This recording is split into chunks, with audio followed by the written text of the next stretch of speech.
हा हा हु नाम के दो देवता थे, उनमें अपने तप का अभिमान हो गया। हा हा कहता है कि मेरा तप ज्यादा है, हु कहता मेरा ज्यादा है। अपने तप का, अपने अपने समर्थता का प्रमाण लेने के लिए कि किसका तप ज्यादा है, इस उद्देश्य से भगवान विष्णु के पास गए, ब्रह्मा जी के पास गए।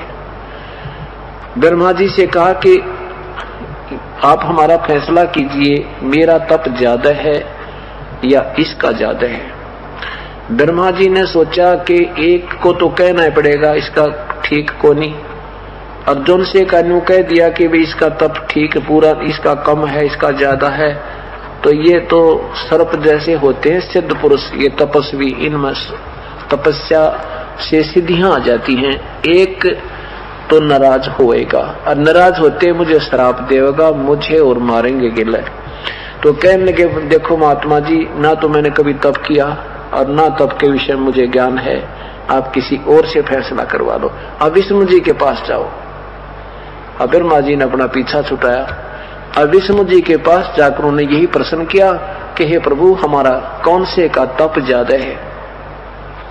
अब विष्णु जी के मन में यही आई कि ये दोनों के दोनों तपस्वी आदमी हैं, इनमें सिद्धियां होती हैं, और मैं कहूंगा कि इसका ज्यादा है, इसका कम है, तो एक नाराज होएगा और ये मुझे श्राप देंगे। कहने लगे देखो महात्मा जी, मुझे इतना समय नहीं, वही बता सके जिसका जो इसका जानकार हो, आप शिव जी से बात कर लो। अब शिव जी के पास आए, काफी देर में शिव जी की समाधि खुली। फिर शिव जी से प्रार्थना की कि हे भगवान, हमें बताओ हमारे कौन से का तप ज्यादा है। शिव जी ने सोचा भाई ये एक को तो कहना ही पड़ेगा, तो दूसरा नाराज होएगा। भगवान शिव ने भी तरीका यही सोचा कि इस बला ने टाल दूं। तो भगवान शिव जी ने कहा कि आप मतंग ऋषि के पास जाओ, वो बड़े तपस्वी हैं और तप के विषय में वही जानते हैं ज्यादा। वो मतंग ऋषि के पास आ गए। मतंग ऋषि बड़ा डिल डोल था, तगड़ा, पूरा बहुत मजबूत, मोटे, बहुत तगड़ी सेहत थी। और दोनों आ रहे थे, उन्होंने देखा कि वो साथ साथ सामने मतंग ऋषि की कुटिया है। मतंग ऋषि बाहर एक वृक्ष के नीचे बैठे, उन्होंने पूरी पाड़ की पाड़, लंबे चौड़े तगड़े। तो कहने लगे, वो पूछा भी कौन से मतंग ऋषि, तो किसी संत ऋषि ने बताया कि वो बैठे सामने वृक्ष के नीचे।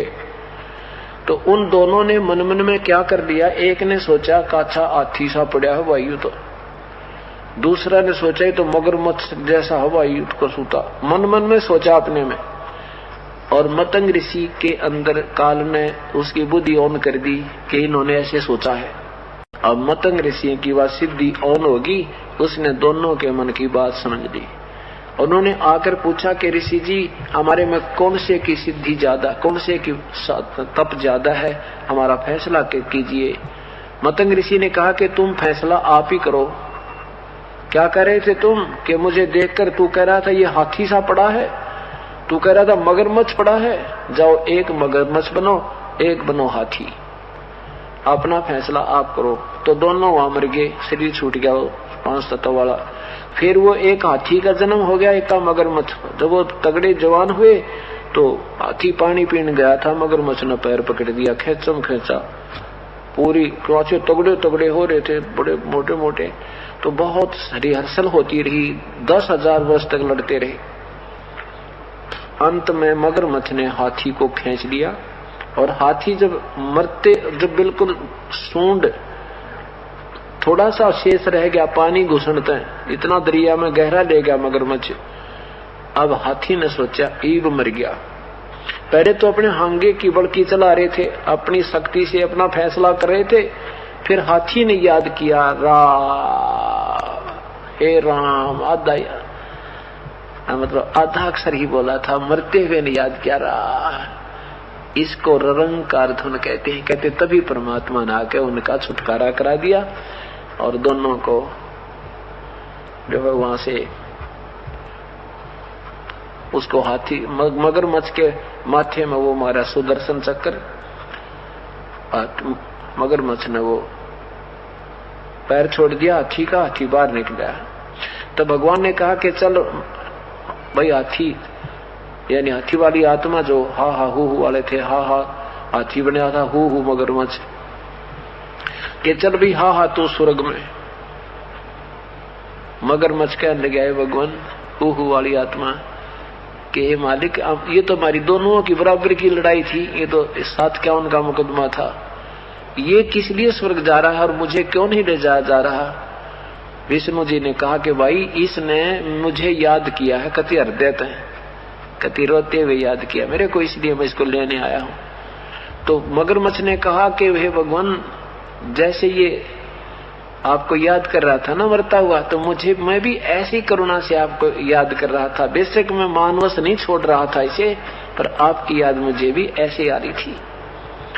जब ये आपको याद कर रहा था दया मेरे में आ रही थी, पर मैं अपने स्वभाववश इसको छोड़ नहीं रहा था। आप तो अंतर्यामी है। तो दोनों का ही वो छुटवा कर शरीर और विमान में बैठा कर और फिर वहां स्वर्ग तक ले गए। इनका तो बस स्वर्ग में जाना और आना यह बड़ी बात मान रखी न, इति से में गज और गरा की मुक्ति मान रखी है, ये कोई मुक्ता मकता नहीं। बाकी उदाहरणार्थ समझाया जाता है तो क्या कहा कि इसको निरंकार धुन कहते हैं। ऐसे याद कर मेरे को परमात्मा, जैसे किसी भी इष्ट की साधना करनी है तो ऐसे कीजिए तब मदद करूंगा।